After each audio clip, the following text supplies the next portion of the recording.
بسم اللہ الرحمن الرحیم۔ رسول اللہ صلی اللہ علیہ وآلہ وسلم نے ارشاد فرمایا، میرے گھر کی چھت کھول دی گئی۔ اس وقت میں مکہ میں تھا۔ پھر جبریل علیہ السلام اترے اور انہوں نے میرا سینہ چاک کیا، پھر اسے زمزم کے پانی سے دھویا، پھر ایک سونے کا تشت لائے جو حکمت اور ایمان سے بھرا ہوا تھا، اس کو میرے سینے میں رکھ دیا، پھر سینے کو جوڑ دیا۔ رسول اللہ صلی اللہ علیہ وآلہ وسلم نے ارشاد فرمایا، میرے سامنے میری امت کے اچھے برے سب اعمال لائے گئے تو میں نے ان کے نیک کاموں میں یہ بھی دیکھا، راستے سے تکلیف دینے والی چیز جیسے کانٹا، پتھر، نجاست وغیرہ ہٹانا، اور ان کے برے اعمال میں نے دیکھا جو مسجد میں تھوکے اور دفن نہ کرے۔ رسول اللہ صلی اللہ علیہ وآلہ وسلم نے ارشاد فرمایا، اللہ تعالیٰ علم اس طرح نہیں اٹھائے گا کہ اسے لوگوں کے سینوں سے کھینچ لے، لیکن وہ علم کو علماء کی وفات کے ذریعہ سے اٹھائے گا، یہاں تک کہ جب وہ کسی عالم کو باقی نہیں رکھے گا تو لوگ اپنا سردار جاہلوں کو بنا لیں گے، ان سے مسئلے پوچھے جائیں گے تو وہ بغیر علم کے فتوے دیں گے، وہ خود گمراہ ہوں گے اور دوسروں کو بھی گمراہ کریں گے۔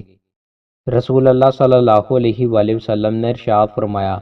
افضل دینار جسے آدمی خرچ کرتا ہے وہ دینار ہے جسے وہ اپنے اہل و عیال پر خرچ کرتا ہے، اور وہ دینار ہے جسے آدمی اللہ کی راہ میں اپنے جانور سواری پر خرچ کرتا ہے، اور وہ دینار ہے جسے وہ اللہ کی راہ میں اپنے ساتھیوں پر خرچ کرتا ہے۔ رسول اللہ صلی اللہ علیہ وآلہ وسلم نے ارشاد فرمایا، برکت کھانے کے بیچ درمیان میں نازل ہوتی ہے، اس لیے تم لوگ اس کے کناروں سے کھاؤ۔ رسول اللہ صلی اللہ علیہ وآلہ وسلم نے ارشاد فرمایا،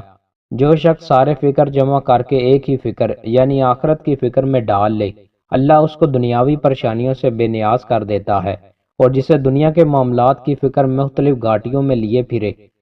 اللہ کو اس کی پرواہ نہیں ہوتی کہ وہ ان پریشانیوں کی کون سی وادی میں ہلاک ہوتا ہے۔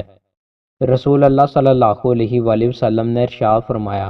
اللہ تعالیٰ کے کچھ فرشتے ہیں جو راستوں میں پھرتے رہتے ہیں اور اللہ کو یاد کرنے والوں کو تلاش کرتے ہیں۔